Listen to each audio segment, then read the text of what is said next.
Thierry Henry just said something many people don't want to hear, but it's an uncomfortable truth. Argentina is one of the big favorites for the 2026 World Cup, not despite Messi turning 39 during the tournament, but precisely because of everything he represents at that age. And that phrase, which sounds crazy to those who only look at stats, speed, and distance covered, hides the key to everything happening with this national team. Because what Scaloni built around Messi is not a team that depends on him to run, press, or dribble like he did in 2012. It's a team designed for Leo to do exactly what he does best: think about soccer 3 seconds before everyone else. And this is the point Henry understands better than anyone, because he didn't just face Messi, he also shared a locker room with him. He saw him train, he saw him grow, he saw him solve impossible plays from the inside. Henry is not speaking like a commentator watching highlights. He's speaking like someone who was beside Messi at Barcelona and understood before many others that Leo was not simply a fast, skillful, or game-changing player. He was something else. He was a different kind of soccer mind. Today's Messi is not the Barcelona Messi who scored 60 goals per season and made 60-meter runs leaving defenders on the ground. That Messi no longer exists in full. And it's fine that he doesn't, because he is 38 years old and his body is not the same. But what does exist, and this is what many people still don't understand, is a Messi who reads the field like nobody else, who anticipates plays that haven't even happened yet, who can unlock a completely stuck match with a 30-meter pass. And Scaloni, who has known him since he was a kid, understood that to enhance this version, he needed to surround him with intense, selfless, physical, intelligent players. People who run for him, recover the ball for him, and give him the ball in positions where he can do damage. Rodrigo de Paul is the perfect example. The guy runs, marks, presses, takes the hits, sacrifices himself, and sustains the rhythm so that when Leo receives the ball, he has time and space to think. And he doesn't do it because he's forced to. He does it because he understands that being on the field with Messi is a historic privilege that won't last forever. The same goes for Cuti Romero, Alexis Mac Allister, Enzo Fernandez, Julian Alvarez, all players who came to the national team not to compete with Messi, but to complement him, to protect him, to give him the tools he needs at this stage of his career, when he can no longer do everything on his own, but can still decide everything with one play. And the numbers don't lie. Argentina, in the last Copa America 2024, conceded only 1 goal in the entire tournament. 1. That is not a coincidence. It is a defense that works as a block. A team that no longer needs Messi to drop back and recover balls in his own half. And that allows Leo to do what he has to do: appear in the decisive moments. He doesn't need to play the full 90 minutes at 100%. He needs to have 20 minutes at 200%. And this team Scaloni built gives him exactly that possibility. Henry said it from a different place, but with the same clarity. Argentina deserves respect because it is the world champion, because it is still a solid team, and because it still has Messi wearing the number 10. And that is the genius of the project. Because in other eras, when Leo wasn't sharp, Argentina suffered too much. People will remember the finals against Chile, the loss to Germany and Brazil. Those were teams that often needed Messi to perform magic in order to win. Messi dependence, but not this team. This team can win without Messi being the absolute star. It can win with an impossible save from Dibu in a one-on-one, with an Otamendi header, with Julian Alvarez pressing, with Lautaro appearing, or with a collective play that doesn't depend on an isolated moment of genius. And that takes a massive amount of pressure off Messi because now he doesn't have to carry everything. Now he can choose when to appear. And here is where it gets interesting. In 2026, Messi is not going to be the player who runs the most. He is not going to be the player who covers the most kilometers. He is not going to press like a 22-year-old winger. He is going to be the one who thinks the clearest, the one who understands where the space is the fastest, the one who, in the turning point of the game, delivers that pass nobody saw. Because even though he no longer runs like before, his skill, his vision, and his talent remain intact. And that, ultimately, is what a brain does. It pulls the strings without needing to rush. Messi doesn't run across the whole field. He thinks across the whole field. And Scaloni understood that to take advantage of that brain, he needed muscle around him.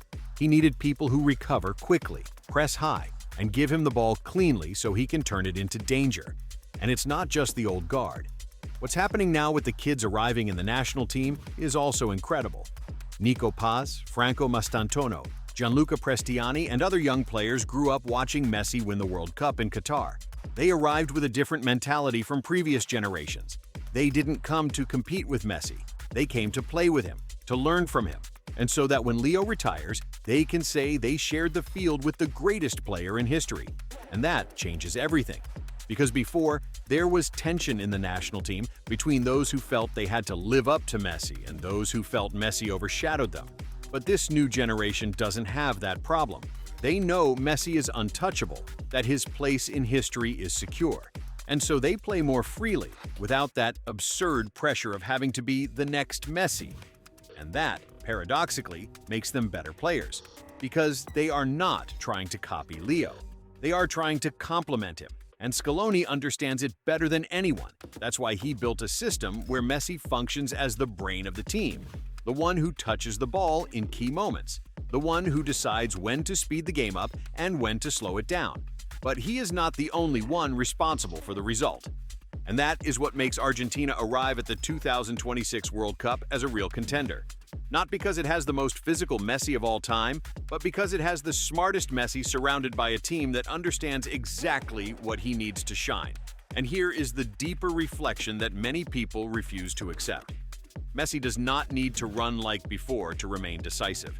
Because soccer is not only physical, it is mental. And nobody reads the game like Leo.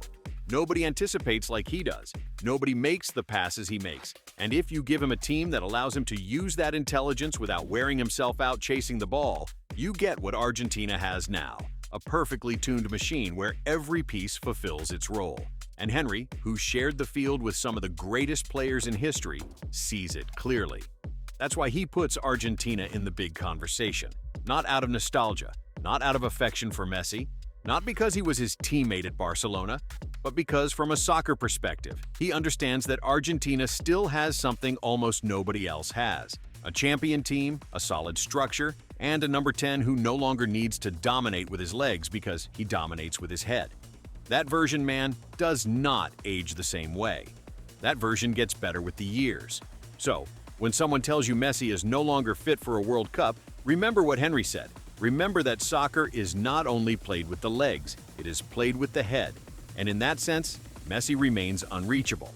And with this team Scaloni built for him, with these young players who protect him, with this defense that gives him security, and with a national team that has already learned how to win even when Leo doesn't have to do everything, Argentina has real arguments to dream of a second straight World Cup title. Something only Pele's Brazil achieved. And if he pulls it off, it won't be because Messi ran more than anyone. It will be because he thought better than everyone. After that reflection on Henry and the national team, the story continues with a stat that defines an era.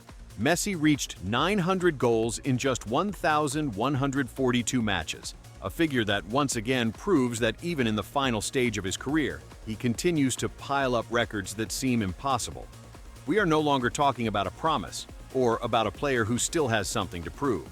We are talking about a living legend, someone who is playing the final great chapters of his career with the national team, and who still arrives at the World Cup with weight, influence, and relevance. And the context has also changed. That friendly against Guatemala that had been mentioned as the next challenge is no longer the reference point. Argentina already had its farewell match at home before the World Cup, and it was a 5-0 win over Zambia at La Bombonera, with Messi scoring and being applauded by the fans. That detail is no small thing. We are on the doorstep of the 2026 World Cup, and every match, every goal, every Messi pass feels like part of the countdown toward his last great stage. What used to be the future has now become the present. Soccer's clock is showing that the World Cup is close, and Argentina arrives with its captain still relevant, still decisive, still cerebral. So I ask you, do you think Henry is right and Argentina is a favorite in 2026 because of how the team is built around Messi? Or do you think it is already too late to expect Leo to be decisive in a World Cup at 39 years old? Let me know in the comments, because this debate blows my mind and I want to know what people think. And if you like this kind of tactical analysis, where we go beyond the goals and the nutmegs to understand how soccer really works, subscribe to the channel, because in the next video we'll keep breaking down the World Cup that's coming.